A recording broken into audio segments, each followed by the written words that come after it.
Hello everyone, my name is Chandan Singh and I am your English trainer. Well guys, ये editorial है the Hindu का 6 सितंबर 2018 Thursday. और देखते हैं इस एडिटोरियल में क्या है फ्रेंड्स। यहाँ लिखा है व्हाट्स इन अ नेम, एक क्वेश्चन मार्क है, यानी कि नाम में क्या है। व्हाट्स इन अ नेम, नाम में क्या है। यहाँ देखें, a lot in some cases, यानी कुछ केसेस में बहुत ज़्यादा। We must recognise,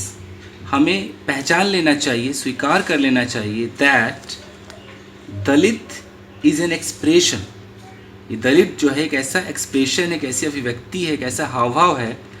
of self empowerment, यानी कि उससे एक सेल्फ यानी कि खुद का एक जो सशक्तिकरण है उसकी फीलिंग आती है। कि दलित वर्ड से ऐसा लगता है कि कुछ एम्पावरमेंट हो रही है, यानी कि इस वर्ड से एक पूरी कम्युनिटी एक हो जाती है, कुछ ऐसा कहा जा रहा है यहाँ पर। The advisory from the union information and broadcasting ministry to the media, यानी कि एक एडवाइजरी है, एक परामर्श है, एक एडवाइस टाइप की थिंग आई है। कहाँ से आई है? From the union information and broadcasting ministry, यानी कि जो सूचना एवं जो प्रसारण मिनिस्ट्री है वहाँ से एक एडवाइजरी, एक परामर्श आया है। किसको आया है? टू द मीडिया, मीडिया को आया है। सेइंग, ऐसा कहते हुए, they may refrain from using the term Dalit, यानी कि वे लोग बच सकते हैं, रिफ्रेन फ्रॉम यानी कि दूर हो सकते हैं, बच सकते हैं, यूजिंग द टर्म, एक नाम को इस्तेमाल करते, वो कौन सा नाम है? Dalit, while referring to members of schedule caste, यानी कि जो शेड्यूल कास्ट के जो मेंबर्स हैं उनको जब नाम से पुकारते हैं तो दलित वर्ड का इस्तेमाल करते हैं, तो उस वर्ड को यूज़ नहीं करना है मीडिया वालों को, इससे उन्हें बचना है, ऐसा कहा जा रहा है। इज़ अननेसेसरी, वो यूज़ करना अनावश्यक है। इंट्रूसिव है, इंट्रूसिव मतलब कि दखल देने वाली बात है। And issued with the little application of the mind, और इसको जो इशू जारी किया गया है वो एकदम little application of the mind, यानी कि ज़्यादा माइंड को अप्लाई नहीं किया गया, कम एप्लीकेशन यानी कि कम दिमाग खर्च करके इशू किया गया, ऐसा कुछ कहा जा रहा है। यानी कि कुल मिलाकर ये बात है कि एडवाइजरी जो है वो जो सूचना एवं प्रसारण मिनिस्ट्री है वहाँ से मीडिया वालों को आया है कि भैया जब भी आप शेड्यूल कास्ट के बारे में कुछ बोले तो ये जो दलित वर्ड जो आप यूज़ करते हैं, कृपया दलित वर्ड यूज़ ना करें। ये मुद्दा है हमारा। On the face of it, on the face of it का मतलब था ऊपरी तौर से। On the face of it, this has been done, यह किया गया है, in compliance with a direction from the Nagpur bench of the Bombay high court. अब यहाँ तक समझते हैं। On the face of it यानी कि ऊपरी तौर से, ऊपर से ऐसा लगता है, दिस हैज़ बीन डन, ये किया गया है, in compliance with, compliance with का मतलब है कि उसके अनुरूप, किसके अनुरूप, किसके डायरेक्शन, मतलब कहने पर direction from the Nagpur bench of the Bombay high court, Bombay high court का जो नागपुर बेंच है उसका जो एक निर्देश आया है, उस निर्देश का पालन करते हुए ऐसी बात कही गई है। यानी कि कोर्ट ने ये कहा होगा कि भाई आप दलित वर्ड का इस्तेमाल ना करें, ये कहा जा रहा है। अब ये जो on the face of it है और ये जो इन कंप्लायंस विद है, ये मैं थोड़ा एक्सप्लेन करना चाहूँगा। On the face of it, इतना बड़ा जो ये वर्ड आप देख रहे हैं, फ्रेज कह लीजिए इसे, तो on the face of it का मतलब है ऊपर से। यूँ समझ लीजिए कि इट सीम्स, मतलब कि किसी को देखकर ऐसा प्रतीत होता है, ऐसा लगता है, तो ऐसा लगता है कि हम इट सीम्स बोलते हैं। हम ऐसे भी कह सकते हैं on the face of it, ऐसे भी कह सकते हैं अपैरेंटली। तो ये सब कुछ टर्म है जो न्यूज़पेपर वाले यूज़ करते हैं। तो on the face of it का मतलब है कि ऊपर से, ऊपरी तौर से ऐसा पता चलता है। तो ऊपरी तौर से ये पता चलता है कि वो बंदा इस काम को कर चुका है, तो on the face of it आप बोलेंगे। और दूसरा जो है इन कंप्लायंस विद,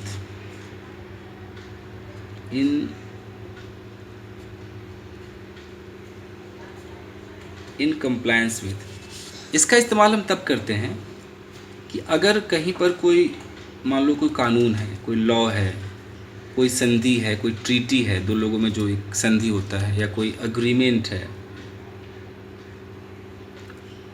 तो जब ये कानून, ट्रीटी, एग्रीमेंट बना हुआ है, मतलब ये तय तमन्ना है, अब बिल्कुल इसी तय तमन्ना के हिसाब से हम कोई काम करेंगे तो हमें वहाँ पर इन कंप्लायंस विद करके, with law, in compliance with treaty, in compliance with agreement, अगर मैं बोलूँ कि आई हैव डन दिस, मैंने इस काम को किया है, I have done this work, और फिर मैं लगा दूँ यहाँ पर कि इन कंप्लायंस विद द एग्रीमेंट, इसका मतलब है कि एग्रीमेंट में जो तय हुआ था उसके मद्देनज़र, उसके अनुरूप, एकदम जैसा तय हुआ था वैसा ही इन कंप्लायंस में, उसको पालन करते हुए, उसको कंप्लाई करते हुए, उसको फॉलो करते हुए मैंने इस काम को किया है। तो यहाँ पर इन कंप्लायंस विद लगता है कि you should do all the things in compliance with the law, law को पालन करते हुए, उसको दिमाग में रखते हुए तुम्हें करना चाहिए। आगे देखते हैं। तो यहाँ लिखा है कि इन कंप्लायंस विद द डायरेक्शन, यानी कि वो जो निर्देश आया है उसको पालन करते हुए, कहाँ से आया था? From Nagpur bench of the Bombay high court, यहाँ से निर्देश आया था कि भैया आप दलित वर्ड का यूज़ ना करें। क्लियर? आगे देखते हैं। But a reading of the courts June 6 order, यानी कि कोर्ट का 6 जून का जो ऑर्डर है उसका जो अध्ययन, उसका जो रीडिंग है, शोज, वो ऐसा बताता है, it only wanted the centre to consider the question of issuing such direction to the media and take a suitable decision upon it. यानी कि ये जो रीडिंग है, जो 6 जून का जो कोर्ट का एक ऑर्डर आया था, उसका अध्ययन यह बताता है कि इट ओनली वांटेड, इट मतलब ये जो कोर्ट है, कोर्ट चाहती थी कि जो सेंटर है वो इसको कंसीडर करे, विचार करे इस पर, इस सवाल पर, the question of issuing such direction, इस तरह का जो निर्देश है वो इशू करना चाहिए कि नहीं मीडिया को, इस पर वो विचार करे, and take a suitable decision upon it, और एक सही जो उचित फैसला है, जो निर्णय है, इस पर ले, ये कोर्ट चाहती थी। अब देखिए, the court did not go into the merits of using the term, court जो है डिड नॉट, पास्ट इंडेफिनिट आ गया, did not go into the merits, merits का मतलब होता है गुण या दोष, और एस ना लगाए, सिर्फ मेरिट बोले तो सिर्फ गुण की बात होगी, अच्छाई की बात होगी, मेरिट्स आ जाए गुण दोष दोनों आ जाते हैं। तो कोर्ट ने इसके गुण दोष पर, कि इस टर्म को यूज़ करने के क्या फ़ायदे नुकसान है, इस पर ध्यान नहीं दिया, did not go into the merits of using the term, इस टर्म के इस्तेमाल के गुण दोष पर वो नहीं गया court. After it was brought to its notice, जब इसके नोटिस में, यानी कि इसके ध्यान में जब ये बात आई, उसके बाद, that the union ministry of social justice and empowerment, यानी कि जो यूनियन मिनिस्ट्री, जो सोशल जस्टिस और एम्पावरमेंट की जो मिनिस्ट्री है, हैड इशूड अ डायरेक्टिव, उसने एक निर्देश जारी कर दिया था, to use only the term schedule caste, कि आप सिर्फ शेड्यूल कास्ट नाम वो यूज़ करेंगे इन ऑल ऑफिशियल मैटर्स, जितने भी ऑफिशियल मामले हैं उसमें आप दलित ना बोल करके सिर्फ शेड्यूल कास्ट ही बोलेंगे। द कोर्ट मैरिली नोटेड, यानी कि ये होने के बाद, ये आफ्टर लगा हुआ है ना, आफ्टर जब ये सब उनके नोटिस में आ गया कि भाई ऐसा ऐसा हुआ है, इसके बाद the court merrily noted, court ने मात्र नोट किया इतना, that since media institutions were not a party before it, इसके सामने जो मीडिया के जो जितने भी इंस्टीट्यूशन, संस्थान हैं, ये कोई पार्टी तो थी नहीं। द INB, यानी कि इंफॉर्मेशन एंड ब्रॉडकास्टिंग जो मिनिस्ट्री है, कुड कंसीडर, वो सोच सकती थी, विचार कर सकती थी, the question of issuing a similar direction to the media, कि वही निर्देश वो मीडिया को दे, इस पर विचार कर सकती थी। मीडिया तो कोई पार्टी नहीं है ना, मीडिया तो मीडिया है, मीडिया तो एक अलग ही चीज़ है जो खबरों को दिखाती है। तो क्या ये मीडिया पे लागू होने से पहले वो सोच सकती थी? इसलिए लिखा है कि the INB ministries advisory is confusing, साफ साफ लिखा है कि जो इन्फॉर्मेशन एंड ब्रॉडकास्ट की जो मिनिस्ट्री की जो एडवाइजरी आई है, ये जो परामर्श आया है, इज़ कन्फ्यूजिंग, ये भैया कन्फ्यूजिंग है, चकराने वाला है, कन्फ्यूज कर रहा है। As it uses the words for all official transaction, जैसा कि उसने सारे जो ऑफिशियल ट्रांजेक्शन होते हैं सबके लिए इसने ये बोल दिया है कि भाई आप दलित यूज नहीं करेंगे। मैटर्स, ये मैटर करता है। Though the media's reference to the community, यानी कि मीडिया का जो एक रेफरेंस है, एक जो संबोधित, जो एक अनुमोदन करती है कम्युनिटी को, are usually beyond official context, उसका किसी ऑफिशियल संदर्भ से कोई लेना देना नहीं, वो बिल्कुल अलग है। मीडिया एकदम अलग है जी, उसका इससे कोई लेना देना नहीं, वो अपना काम अपने हिसाब से करेगी। The advisory must be withdrawn, ये जो परामर्श, जो एडवाइजरी आया है, इसे भैया हटा लेना चाहिए, विड्रॉ कर लेना चाहिए। As there is no reason, कोई कारण नहीं है, to tell the media, media को बताने का, how to do their job, कि वो अपना काम कैसे करे। मीडिया को ये समझाने की ज़रूरत नहीं है कि आप कैसे अपना काम करेंगे, मीडिया को पता है क्या काम करना है। तो इस तरह की चीज़ें मीडिया को ना दे, ये हटा लें।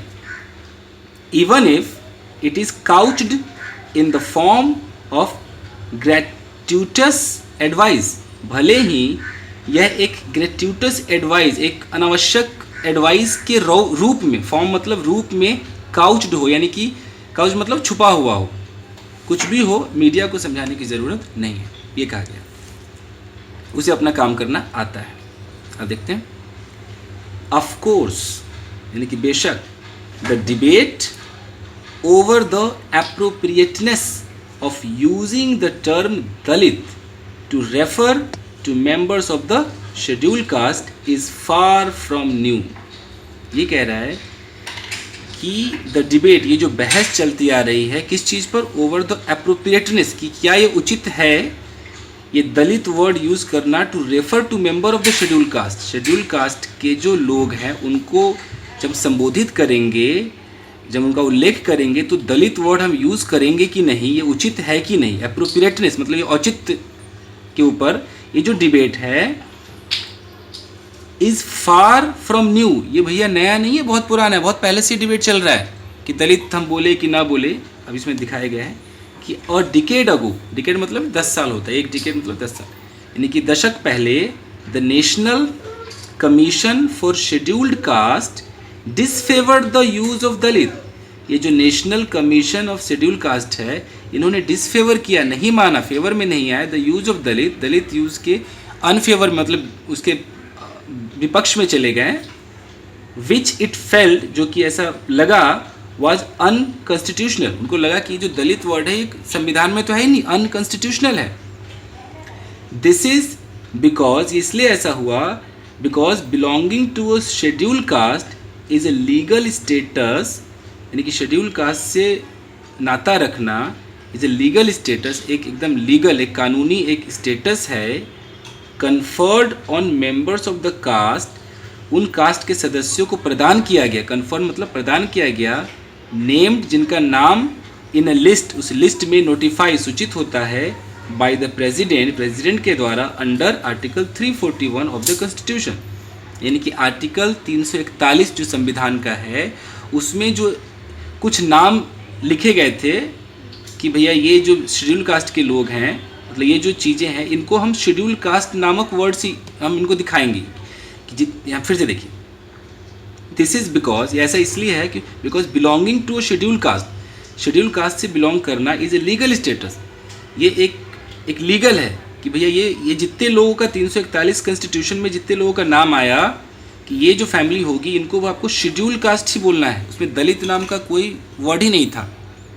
Is legal status conferred on members of caste, उन मेंबर्स को एक प्रदान किया गया, named in a list notified by the president, president के द्वारा जो लिस्ट निकाली गई थी 341 के अंदर, उसमें जितने भी लोग आएंगे, जितने भी सदस्य होंगे उस लिस्ट में, उनको शेड्यूल्ड कास्ट ही कहना है, कोई दलित जैसा वर्ड नहीं है। इसलिए जो है ना कि decade ago the national commission for scheduled cast disfavour, उन्होंने डिसफेवर किया कि भैया ये तो अनकॉन्स्टिट्यूशनल है, दलित जैसा कोई वर्ड ही नहीं है। अब देखते हैं, देयरफॉर आर्ग्यूबली मतलब कि विवादास्पद रूप से, scheduled caste is the appropriate way to refer to this class of people in official communication and documents, यानी कि अगर ऑफिशियल तरीके से हम बातचीत करें, अगर हम डॉक्यूमेंट्स की बात करें, तो उसमें सिर्फ शेड्यूल कास्ट ही अप्रोप्रिएट है रेफ़र करने के लिए। इस तरह के जो लोग हैं, उनकी जो क्लास है, उनको जो आप रेफ़र करेंगे, जो उनको आप संबोधित करेंगे, उल्लेख करेंगे, वो सिर्फ शेड्यूल कास्ट नामक वर्ड से ही करेंगे, दलित नामक वर्ड से नहीं करेंगे। ऐसा संविधान में लिखा है, आर्टिकल 341। क्लियर? हाउएवर जब भी आ जाए इसका मतलब कि ये तो ठीक है, मगर इसके बावजूद भी, फिर भी, इट इज इनएक्सप्लिकेबल, यानी कि ये बिल्कुल एक्सप्लेन करने योग्य नहीं है, इनएक्सप्लिकेबल है, यानी कि ये व्याख्या नहीं किया जा सकता है, to oppose the use of the term Dalit, यानी कि दलित जो वर्ड है उसको अपोज क्यों कर रहे हैं, इस पर हमको एक्सप्लेन नहीं कर सकते क्यों अपोज कर रहे हैं। इन द मीडिया, कि आखिर क्यों इसके खिलाफ जा रहे हैं कि हम दलित वर्ड ना यूज़ करें, क्यों इसके खिलाफ जा रहे हैं। And in non official context, और जो नॉन ऑफिशियल जो संदर्भ है उसमें आखिर हम दलित क्यों ना बोले। A nomenclature chosen and used by the community itself, ये जो नोमेनक्लेचर है, ये जो शब्दावली है, जो वर्ड है, ये जो चूज़ किया गया वो तो इस कम्युनिटी के द्वारा खुद ही चूज़ किया गया, इन लोगों ने खुद ही चूज़ किया कि भाई हम दलित दलित दलित बोलो। Doing so lends itself to the charge, ऐसा करना खुद पे एक आरोप लगाता है, चार्ज लगाता है, that there is an attempt to deny the powerful and emotive meaning of the word दलित, यानी कि ये लोग दलित वर्ड का जो एक पावरफुल और एक जो भावनात्मक, एक इमोटिव, जो सेंसिटिव जो मीनिंग है उसको ये लोग डिनाई करते हैं। मतलब ये नहीं होना चाहिए, क्योंकि दलित अपने आप में एक ऐसा वर्ड है, दलित बोलते ऐसा लगता है कि बहुत ही वो मतलब उनके लिए वो बहुत अच्छा वर्ड है। इस कम्युनिटी को दलित बोलेंगे तो ऐसा लगता है इनमें एकता है, इनमें पूरा पावर है, सारे लोग एकजुट हो जाएंगे, इसके अंदर वो इमोशन है। तो हो सकता है इस वर्ड से वो खुश ना हो, डिनाई करना चाह रहे हो, डिनाई करने का प्रयास हो, क्या ना, प्रयास हो, अटेम्प्ट टू डिनाई। और लिखा है कि the term has evolved over a period of time, ये जो नाम है, जो दलित वर्ड है, ये इवॉल्व यानी कि विकसित हुआ है, इवॉल्व मतलब विकसित होना, over a period of time, बहुत लंबे समय के बाद ये विकसित हुआ है, काफ़ी समय से है, and has come to symbolize different things in different context, और ये हैज़ कम टू, और ये जो वर्ड बन चुका है, come to symbolize different things, ये डिफरेंट चीज़ों को प्रतीक बनाती है इन डिफरेंट कॉन्टेक्स्ट, अलग अलग मतलब संदर्भ में। कैसे? सेल्फ रिस्पेक्ट, इससे एक सेल्फ रिस्पेक्ट झलकता है, एक असर्शन यानी कि जो एकदम दृढ़ कथन जो होता है वो झलकता है, solidarity and opposition to caste oppression, यानी कि सोलिडैरिटी मतलब पूर्ण एकता झलकती है इस वर्ड से, and opposition to caste oppression, जो कास्ट का जो उत्पीड़न होता है, ऑपरेशन मतलब उत्पीड़न, उसको अपोज करने की शक्ति झलकती है इस नाम से, जैसे हम दलित बोलेंगे। इन द पास्ट यानी कि पुराने टाइम में दलित्स वर रेफर्ड, दलित को जो पुकारा जाता था, जो उन्हें उल्लेखित किया जाता था, टू एज अनटचेबल्स, यानी कि अछूत कहकर उन्हें बुलाया जाता था, अनटचेबल्स, भाई छुओ मत इन्हें। But the official term during the British, यानी कि ब्रिटिश का जो रूल चल रहा था, उनका जो शासनकाल था, उस वक्त जो ऑफिशियल टर्म था वाज डिप्रेस्ड क्लासेस, यानी कि इन लोगों को एक डिप्रेस्ड मतलब क्या होता है, एकदम उदास, एकदम बेकार, परेशान, मतलब बहुत ही पुअर हैं ये लोग, मतलब सबसे नीचे हैं, ऐसे क्लास से इनको दिखाया जाता था। Mahatma Gandhi sought to remove, उन्होंने एक मांग की कि रिमूव द स्टिग्मा, स्टिग्मा मतलब क्या होता है, कलंक, धब्बा, ऑफ पोल्यूशन, ये जो एक पोल्यूशन, जो गंदगी का जो स्टिग्मा, धब्बा लगा है, इसको मिटाने की मांग की बाय यूजिंग द टर्म, एक नया नाम यूज़ करके, दैट वाज हरिजन, यानी कि इनको हरिजन कह के महात्मा गांधी ने पुकारा, और चिल्ड्रेन ऑफ गॉड, और इन्हें भगवान के बच्चे कहकर पुकारा। इन कोर्स ऑफ टाइम, यानी कि समय के साथ, जो समय लगा, समय के साथ द कम्युनिटी रिजेक्टेड दिस एपेलेशन, यानी कि ये जो समाज है, जो दलित समाज है, इन्होंने ये नाम है, जो हरिजन नाम है, इसको रिजेक्ट कर दिया। एपेलेशन मतलब ये जो उपाधि है, ये जो हरिजन उपाधि है, इसको रिजेक्ट कर दिया एज पैट्रोनाइजिंग, ये कह के कि पैट्रोनाइजिंग मतलब दया, एक कृपा दिखाने वाला नाम है। एंड सैंक्टिमोनियस, सैंक्टिमोनियस मतलब कि भाई ये पाखंडी है, मतलब ऊपर से तो दिखाया जा रहा है बट कुछ है नहीं, यानी कि दिखावटी तौर पर एक नैतिक है, ये बस दिखावटी है ये, इसलिए उन्होंने रिजेक्ट कर दिया। It was only some decades ago, ये सिर्फ कुछ ही दशक पहले की बात है, that they began to refer to themselves, उन्होंने खुद को कहना शुरू कर दिया एज दलित्स, उन्होंने खुद को एक नाम दिया दलित। दलित लिटरली मीन्स, दलित का जो वाकई मतलब है डाउन ट्रोडन, यानी कि दबे कुचले, और ब्रोकन, टूटे हुए। But it is a word pregnant with meaning, ये जो वर्ड है, यहाँ प्रेग्नेंट का मतलब वो वाला प्रेग्नेंट नहीं है, यहाँ प्रेग्नेंट का मतलब कि ये वर्ड अपने आप में बना हुआ है, एक अर्थ रखता है विद मीनिंग, ऐसा मीनिंग से भरा हुआ है, प्रेग्नेंट है, रिफ्लेक्टिंग द स्ट्रगल, कि ये एक स्ट्रगल को दिखाता है ऑफ अ कम्युनिटी, कम्युनिटी का जो संघर्ष है उसको दिखाता है, उस वर्ड से ये प्रेग्नेंट है, उस मीनिंग से वो प्रेग्नेंट है।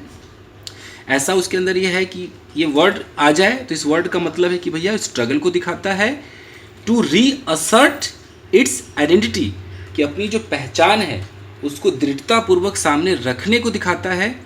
एंड ले क्लेम, और एक दावा पेश करने को दिखाता है, टू द राइट्स, अपने अधिकार का, that were denied to them for centuries, वर्षों से, मतलब सेंचुरी मतलब कई 100 वर्ष पहले से उनको अधिकार नहीं दिए जा रहे थे, तो दलित वर्ड अपने आप में दिखाता है। तो कंक्लूजन ये निकलता है कि आखिर दलित वर्ड क्यों मना करवा रहे हो भाई? दलित, जब दलित से उनको इतनी पावर मिलती है, ये दलित से सब कुछ पता चलता है कि हाँ उनका एक समाज है, तो ये वर्ड आखिर क्यों ना यूज़ करें? तो यही है गाइस,